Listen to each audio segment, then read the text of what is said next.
समय बदलता रहता है। परिवर्तनकारी समय के बीच जो स्थिर, सर्वमान्य और सर्वव्यापक है वो है ज्ञान। ज्ञान स्वयं से ब्रह्म की यात्रा है। विस्तृत और व्यापक ज्ञान का आधार है वेद। वेद गौरवशाली भारतीय आध्यात्मिक परंपरा की अमूल्य निधि। वेद प्राचीनतम ज्ञान राशि जिसका अनुपम वैशिष्ट्य वर्तमान है। ईश्वर से प्राप्त ऋषियों के ज्ञान का सार है वेद। वेद जीवन दर्शन है, मार्गदर्शक है, अनंत है। वेद सही मायनों में ज्ञान विज्ञान का समंदर है जिसमें ब्रह्मा, देवताओं, प्रकृति, खगोल शास्त्र, भूगोल, धर्मसूत्र, गणित, रसायन, औषधि, रीतियों और परंपराओं के दिव्य मोती समाये हैं। वेद और जीवन विज्ञान की इस अनुपम श्रृंखला में हम जिंदगी के ताने बाने को बुनने वाले पहलुओं, उनसे जुड़ी चुनौतियां और उसके समाधान के रास्ते तलाशेंगे।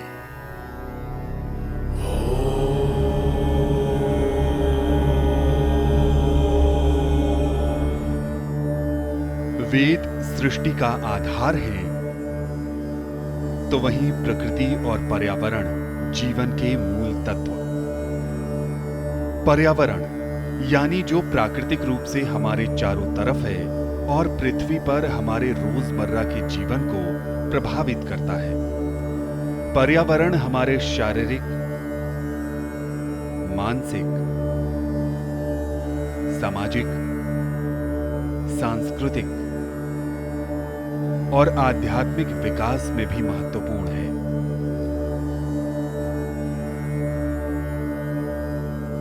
हमारे उपनिषदों का ये ज्ञान, वेदों का ये चिंतन, ये केवल आध्यात्मिक या दार्शनिक आकर्षण का ही क्षेत्र नहीं है।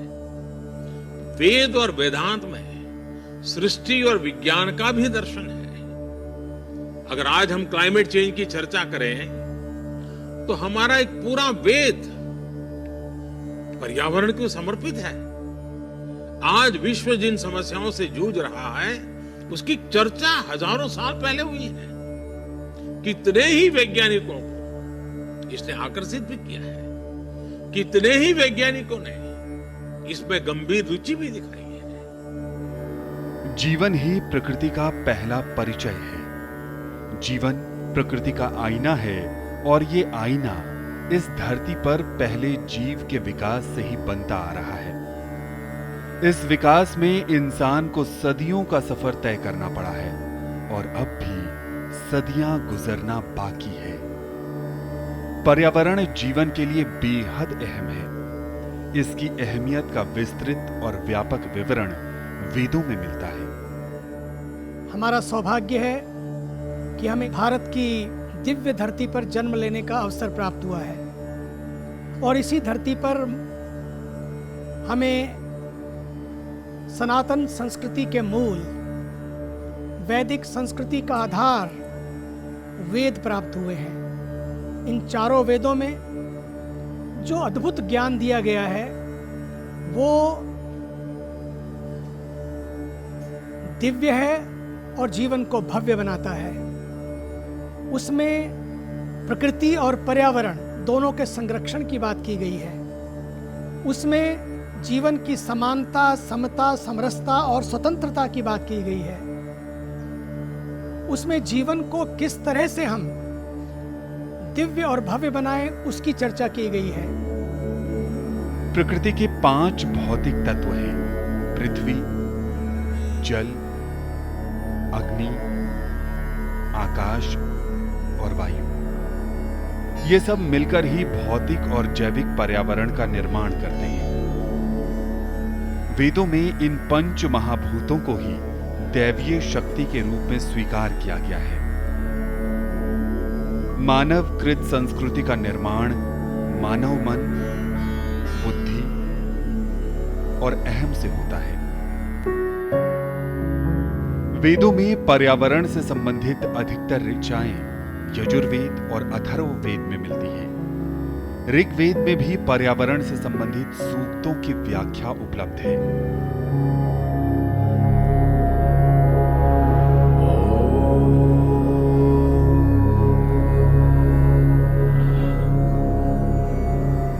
सबसे पहले बात आकाश की।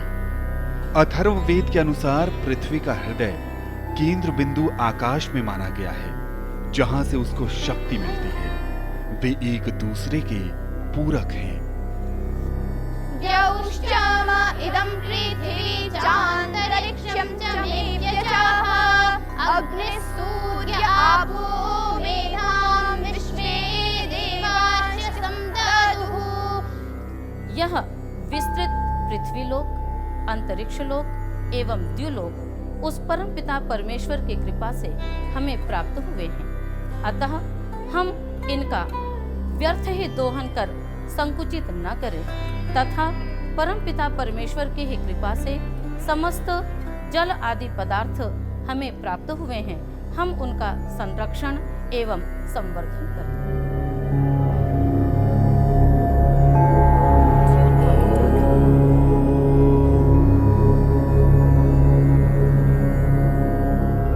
जल ही जीवन है। जल के बिना जीवन की कल्पना की ही नहीं जा सकती। इसलिए वेदों में अनेक संदर्भों में जल के महत्व पर प्रकाश डाला गया है। अपो देवी रूपह्वये यत्र गावः पिबन्ति नः सिन्धुभ्यः कर्त्वं भविः। संपूर्ण संसार में विद्यमान जो जल आदि पदार्थ हैं वह मानव मात्र के लिए कल्याणकारी हों। जल संतुलन से ही भूमि में अपेक्षित सरसता रहती है, पृथ्वी पर हरितिमा छाई रहती है, वातावरण में स्वाभाविक उत्साह दिखाई पड़ता है और समस्त प्राणियों का जीवन सुखमय तथा आनंदमय बना रहता है। आपो हिष्ठामयो भुवस्तान ऊर्जे दधातना महेरणाय चक्षसे। यह जो जल है वह सुख को देने वाला है, अतः हमारा यह प्रयास हो कि हम इस जल को कभी दूषित न करें, जिससे ये हमेशा हमें ऊर्जा एवं शक्ति प्रदान करने वाला रहे। वेदों में जल के साथ साथ सभी ऋतुओं को अनुकूल रखने का वर्णन भी उपलब्ध है।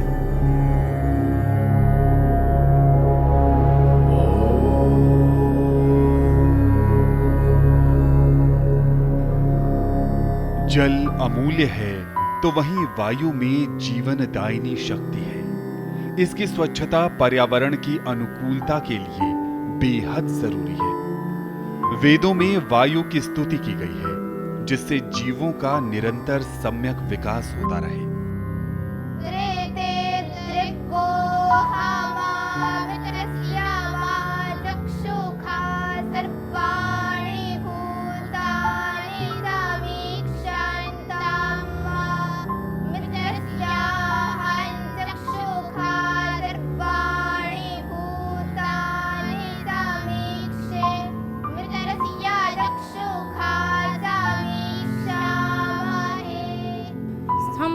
संसार के समस्त प्राणियों को मित्र की दृष्टि से देखें तथा अग्नि, जल, वायु, तेज एवं आकाश इन पंच महाभूतों के साथ मित्रवत व्यवहार करें।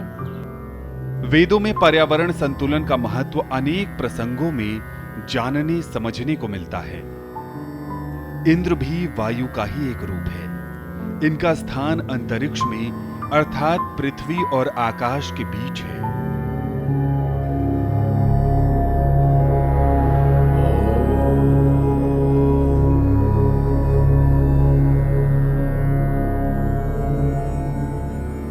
वेदों में अग्नि तत्व को सर्वाधिक शक्तिशाली और सर्वव्यापक माना गया है।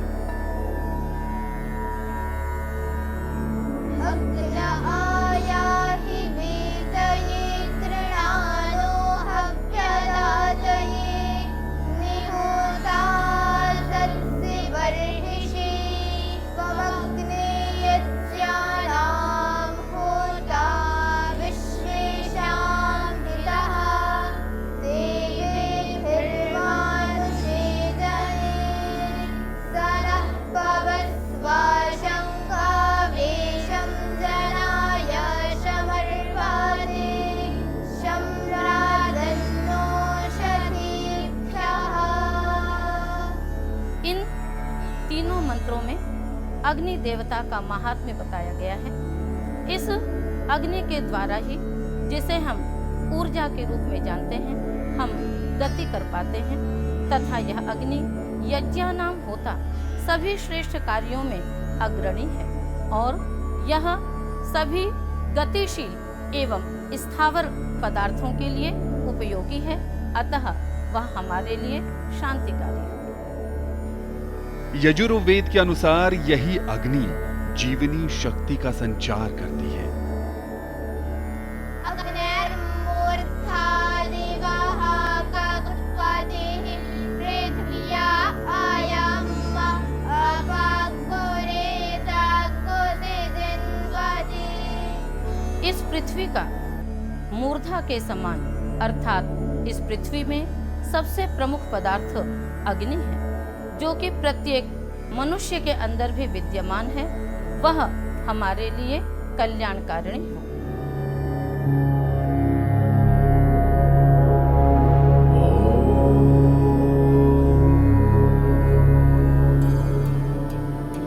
अब बात धरती की।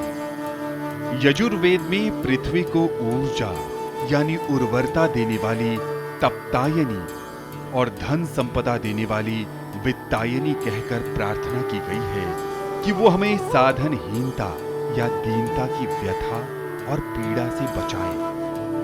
विश्वम्भरा वासुधानी प्रतिष्ठा हिरण्यवक्षा जगातो निवेशानि वैश्वानरं बिभ्राति भूमिरग्निमिन्द्रर्षभाद्रवीणेनो दधातु। संपूर्ण विश्व को धारण करने वाली, संपूर्ण विश्व का भरण पोषण करने वाली तथा विविध प्रकार के रत्नों को धारण करने वाली यह पृथ्वी माता हम सबके लिए हितकारिणी होवे तथा हम भी उसके प्रति कृतज्ञ होवे। वेदों में पर्यावरण से जुड़े कई ऐसे तथ्य हैं जो आज भी बेहद प्रासंगिक हैं। यदि हम वेदों में दिए गए निर्देशों का पालन करें तो आज भी समय है कि हम जलवायु परिवर्तन, भूमंडलीय तापन, जो गर्मी बढ़ रही है, ग्लोबल वार्मिंग जिसको हम कहते हैं, जिसकी वजह से पहाड़ों पर की बर्फ़ पिघल रही है, ध्रुवों पर की बर्फ़ पिघल रही है, समुद्र का जल स्तर बढ़ रहा है, इन सारे से हम बच सकते हैं।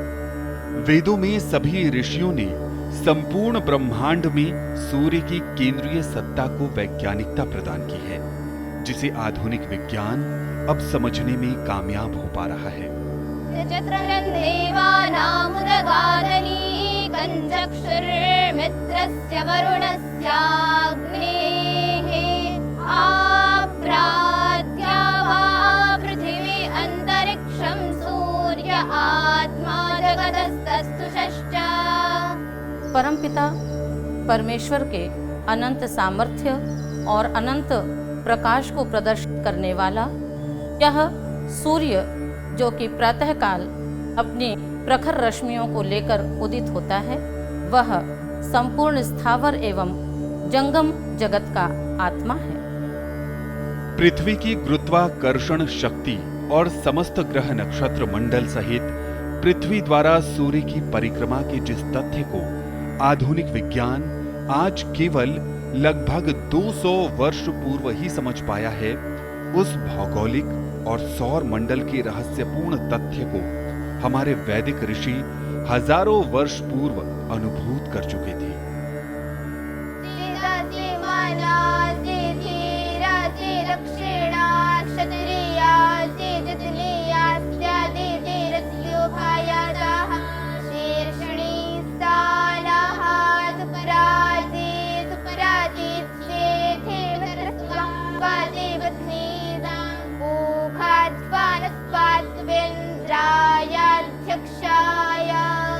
यह पृथ्वी समस्त संसार को धारण करने वाली है, समस्त संसार को चेतना देने वाली है, सबके लिए कल्याणकारिणी है। इसी प्रकार गायें भी हमारे लिए चेतनता प्रदान करने वाली हैं, बुद्धि प्रदान करने वाली हैं एवं हमें कर्म कुशल बनाती हैं। अतः हम पृथ्वी माता एवं गौ माता का हमेशा संरक्षण करें। इस पर्यावरण के जनक इन पंच महाभूतों से ही हमारी 5 ज्ञान इंद्रियां प्रभावित और चेतन होती हैं। छिति जल पावक गगन समीरा, पंच रचित यह अधम शरीरा। यह शरीर चाहे मानव का हो, पशु पक्षी हो, पेड़ पौधे हो, इन सबका निर्माण इन्हीं 5 तत्वों से हुआ है। ये मोटे तौर पे कहा गया है, लेकिन जब हम विज्ञान की दृष्टि से देखते हैं, जब इनका विश्लेषण करते हैं, तो यह देखा गया है कि पेड़ पौधों, वनस्पतियों, जीव जंतुओं में कार्बन, हाइड्रोजन, नाइट्रोजन, ऑक्सीजन और सल्फर, यह 5 तत्व जो है यह प्रमुखता से हैं। बाकी सारे तत्व भी हैं जो आवश्यक हैं, जो बहुत ही ट्रेस अमाउंट, बहुत ही अति सूक्ष्म मात्रा में है, जिससे शरीर का निर्माण हुआ है। वेदों की ज्ञान का न आदि है और न अंत। भारतीय संस्कृति, धर्म, दर्शन, सभ्यता, ललित साहित्य, विधि शास्त्र, अर्थशास्त्र, स्थापत्य, गणित, फलित विज्ञान, इतिहास और कलाएं, सबका स्रोत वेद ही है। जीवन और प्रकृति के लिए बेहद महत्वपूर्ण वनस्पतियों के संरक्षण के बारे में जागरूकता बढ़ाता है वेद। भारतीय संस्कृति में वृक्ष मानव के लिए स्वास्थ्य और पर्यावरण के प्रमुख घटक के रूप में माने जाते हैं। आयुर्वेद में इनकी विशेषता का उल्लेख मिलता है और इन पौधों के गुण धर्म के आधार पर इनका औषधि रूप में और पर्यावरण के लिए उपयोग किया जाता है। पेड़ पौधों की पूजा, अर्चना, वंदना एवं प्रार्थना के पीछे कर्मकांड नहीं, बल्कि इनके पीछे कई मानव के उपयोगी वैज्ञानिक तथ्य छिपे हुए हैं। सृष्टि के प्रारंभ से लेकर हमारी गतिविधियों के साथ कई कारण रहे, जिससे कई वनस्पतियों की कई प्रजातियां नष्ट हो गई। विलुप्त होती वनस्पतियां चिंता का विषय है। आज आवश्यकता इस बात की है कि हम वेदों के दिखाए रास्ते पर चलें और जो बचा हुआ है उसे इस प्रकार सहेजें कि आने वाली पीढ़ियां भी उन बहुमूल्य वनस्पतियों और जड़ी बूटियों का लाभ ले सकें। वेदों में जो भी मंत्र मिलते हैं वह प्रतीकात्मक क्रम में है। वो हमें एक दृष्टि देते हैं। जैसे वृक्षों को हिंसित मत करो, एनम मां वृक्षम मां हिंसी, हे छुरिके एनम वृक्षम मां हिंसी। इस वृक्ष की हिंसा मत करो, अर्थात उस वृक्षों में संवेदनशीलता है, उसमें चेतन तत्व है, उसमें जीवन धायन तत्व है। यह वैदिक दृष्टि मिलता है। वेद हमें जीवन में बेहतर करने का रास्ता दिखाता है। वेद पर्यावरण संतुलन के उपाय बताता है। इन्हीं उपायों में से एक है यज्ञ। यज्ञ से मानव के भौतिक, आध्यात्मिक, सामाजिक, प्राकृतिक एवं व्यक्तिगत उद्देश्य पूर्ण होते हैं। यज्ञ किसी न किसी इच्छा की पूर्ति के लिए किया जाता है। यज्ञ अथवा अग्निहोत्र आज केवल धार्मिक कर्मकांड तक ही सीमित नहीं रह गया है, यह शोध का विषय भी बन गया है। जो वैदिक याग होते थे, उन यज्ञों के माध्यम से हम जो भी हवि देते थे, वह हवि अग्नि के द्वारा वायुमंडल को प्राप्त होता था और उस वायुमंडल से मेघ का निर्माण होता था। उस वायुमंडल और मेघ के निर्माण के माध्यम से हमें वृष्टि प्राप्त होती थी और उस वृष्टि से अन्न प्राप्त होते थे और अन्न से प्रजा का पोषण होता था। लेकिन आज यज्ञ, वैदिक यज्ञ हो नहीं रहे हैं, अग्निहोत्र नहीं हो रहे हैं। पहले प्रत्येक घर घर में अग्निहोत्र हुआ करता था, लेकिन आज नहीं हो रहे हैं। तो हमारा इकोलॉजिकल जो साइकिल है, एक तरह से देखा जाए, यज्ञ और वृष्टि का जो संबंध है वह कहीं न कहीं प्रभावित होगा।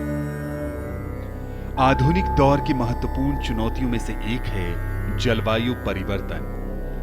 पृथ्वी की प्राकृतिक प्रक्रियाओं के परिणाम स्वरूप जलवायु में परिवर्तन हो रहा है। इसके गंभीर खतरे देखने को मिल रहे हैं। आधुनिक विज्ञान भी प्रकृति के उन रहस्यों तक बहुत बाद में पहुंच सका है जिसे वैदिक ऋषियों ने हजारों वर्ष पहले ही जान लिया था।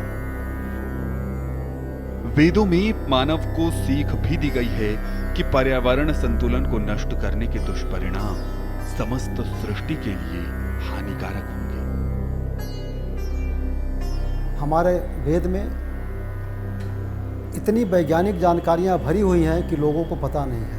सवाल यह है कि जब हम वेद को पढ़ेंगे ही नहीं तो मुझे कैसे पता लगेगा कि वेद में क्या है। वेद में पर्यावरण संरक्षण की बात है, वेद में जल संरक्षण की बात है, वेद में वनस्पतियों के संरक्षण की बात है, वेद में जीवों के संरक्षण की बात है, वेद में मिट्टी और तालाबों के संरक्षण की बात है। ऋषियों ने संपूर्ण प्राकृतिक शक्तियों को शांत करने और लोक कल्याणकारी बनाए रखने की प्रार्थना की है। अथर्ववेद में उल्लिखित शांति सूक्त का पर्यावरण रक्षण में अपरिमित महत्व है। शान्ताद्यौ शान्ता पृथिवी शान्तामिदमुर्वा अन्तरिक्षं शान्ता ईशान शान्ता संपौषधीः। यह द्युलोक, पृथ्वी लोक और अंतरिक्ष लोक तथा समुद्र, औषधियाँ, जल, अग्नि आदि समस्त दिव्य पदार्थ शांत हों, अर्थात कभी भी ये मानव मात्र पर कुपित होकर उनका अनिष्ट न करें, कभी अतिवृष्टि, अनावृष्टि आदि प्राकृतिक आपदाओं से मानव मात्र का अहित न करते हुए उनके लिए कल्याणकारी और सुखकारी हों। हम परमपिता परमेश्वर से इन मंत्रों के माध्यम से ये प्रार्थना करते हैं। वेद स्पष्ट रास्ता दिखाता है कि लोग प्रकृति के प्रति सदा पूर्ण श्रद्धा रखें और आनंदमय जीवन व्यतीत करने के लिए पर्यावरण की अनुकूलता प्राप्त करते रहें। शुक्ल यजुर्वेद का शाश्वत संदेश है, निखिल ब्रह्मांड मधुमय रहे। अंतरिक्ष के मानक क्या है, इस संदर्भ में भी वैदिक मंत्रांश प्राप्त होते हैं और उसके कितनी दिशाएं हैं और उन दिशाओं में भी अपने स्वरूप को वो धारण करे, इसके संदर्भ में भी मंत्र है। अंतरिक्षस्य हविरसि स्वाहा दिशः प्रदिशा आदिशो विदिशा उद्दिशो दिग्भ्यः स्वाहा। तो अंतरिक्ष का जो अपना मूल स्वरूप है, उस मूल स्वरूप को धारण करे, ऐसा ऋषि प्रार्थना करते हैं। वेद ज्ञान के अथाह समुद्र की तरह है। इसकी गहराइयों में जीवन दर्शन की कई प्रेरणाएं हैं जो आज भी मार्गदर्शक की भूमिका निभाती है।